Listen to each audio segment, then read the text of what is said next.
আমরা তার কাছ থেকে শুনবো। আজকে আমরা আসছি মূলত শোনার জন্যই। তো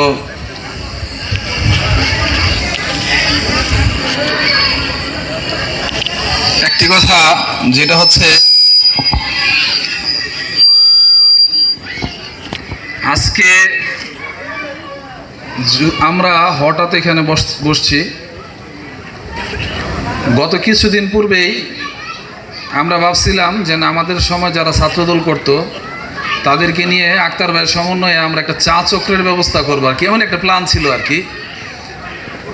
ফতুল্লা থানা অন্তর্গত আমার বড় ভাই বিপ্লব ভাইয়ের সাথে আলোচনা হয়েছিল, আমার আক্তার ভাইয়ের সাথে আলোচনা হয়েছিল, আমরা বসবো, আমরা চা চক্রের একটা আয়োজন করবো নিজেরা নিজে। তার আমাদের মধ্যে একটা ভ্রাতৃত্ব সৃষ্টি হবে, আন্তরিকতা সৃষ্টি হবে। সংগ্রামী, তো আমার পক্ষ থেকে আমি আমার আক্তার ভাইকে সংগ্রামী অভিনন্দন জানাচ্ছি, আরও যারা এখানে উপস্থিত আছেন। তো আমি একটা কথা বলতে ভুলে গেছিলাম, আমাদের এখানে আরও অনেক নেতৃবৃন্দ উপস্থিত আছে, যেমন মৎস্যজীবী দলের, ইউনিয়ন মৎস্যজীবী দলের সদস্য সচিব মিজান, বিএনপি নেতা, যুবদল নেতা আহমদ আলী, আমার ওয়ার্ডের বিএনপি নেতা জুম্মান, আরও অনেকেই, এগুলো আমার বলতে খেয়াল ছিল না। তো আপনাদের কাছে আক্তার ভাই আসছে এবং নেতৃবৃন্দ আসছে, এটা হয়তো এই প্রোগ্রামটা একটু বড় হওয়া উচিত ছিল, আমরা হয়তো আর একটু বড় করতে পারতাম, আমাদের প্রোগ্রামটা আরও বড় হইতো। তো অদূর ভবিষ্যতে ফিউচারে আল্লাহ যদি হায়াত দান করে আমরা এই অনুষ্ঠানটা আরও বড় করবো ইনশাআল্লাহ।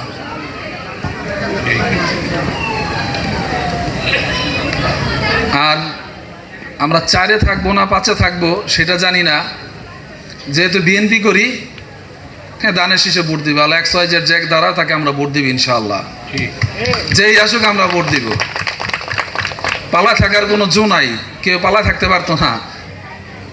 আমরা তো তাদেরকে ছাড় দিতেছি, আমার কথাটা শুনতে খারাপ, আমরা হয়তো আওয়ামী লীগের মানুষেরকে ছাড় দিব, আমরা ভাই ব্রাদার চিন্তা ভাবনা করতেছি বা আত্মীয় স্বজন চিন্তা ভাবনা করতেছি। ওরা যদি 20 বছর পর আসে না, খুঁজা খুঁজা বাড়ি করবো, এটা মাসুমের কবর না করবো, কবর খোদনের পর 8টার মধ্যে 8টার নামে মামলা দিয়ে দিব। আর আমরা ছাড়টা দিতেছি না, যাদের ছাড়ের মন মানসিকতা, আমি বলি না যে সবাই খারাপ আওয়ামী লীগের, এমনটা না, ভালো আছে, ভালো আছে। যেমন পিছনের দিকে তাকাই, জিন জাতি যখন আবিষ্কার হয়েছিল এতই পাপাচারে লিপ্ত ছিল, আল্লাহ তাআলা বলল ওকে ধ্বংস করে দাও। তো ধ্বংস করে দিছে, পাহাড়ের পাদদেশে যায় ছোট্ট একটা বাচ্চা, ফেরেশতাদের মায়া লেগে গেছে, কোলো করে লয়ে আইছে। আনার পরে আল্লাহ জিজ্ঞেস করতেছে কি আনছো? জিব্রাইল। জিব্রাইল বলতেছে জিনের বাচ্চাটা।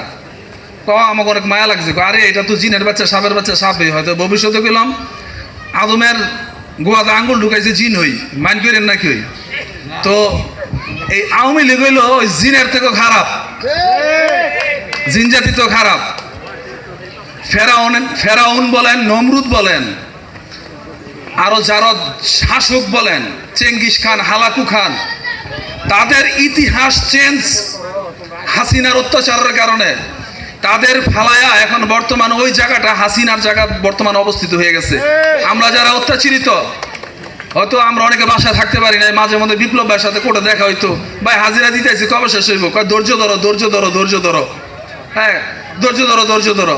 প্রায় সময় আক্তার ভাইয়ের সাথে কথা হইতো। যাই হোক, আমি আমার ক্ষুদ্র জ্ঞানে আমি 1996 সাল থেকে ছাত্রদল করি, বর্তমানে আমি থানা জাসাসের সাংগঠনিক সম্পাদক। তো আমরা যখন ছাত্রদল করছি, নারায়ণগঞ্জ জেলার ভিতরে মূল দলের পরে ছাত্রদল হচ্ছে সবচেয়ে অগ্রণী ভূমিকা পালন করছে ওই সময়।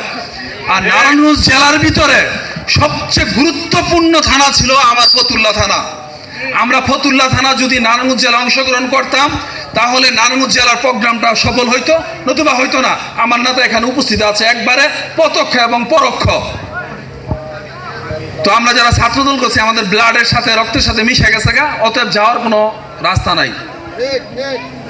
তা আমি সবাই আশ্বস্ত করতে চাই যে আমরা বিএনপি করি। আগামীকালকে বলেন একজন উত্তর দিলে হইবে, আগামীকালকে বলেন আর 2 দিন বলবে বিএনপি ইনশাল্লাহ ক্ষমতায় আসবো, ইনশাল্লাহ ক্ষমতায় আসবে, ইনশাল্লাহ ক্ষমতায় আসবো। সবাইকে দানের শীষে ভোট দেওয়ার আহ্বান জানিয়ে আমি আমার বক্তব্য শেষ করলাম। আসসালামু আলাইকুম রহমতুল্লাহ।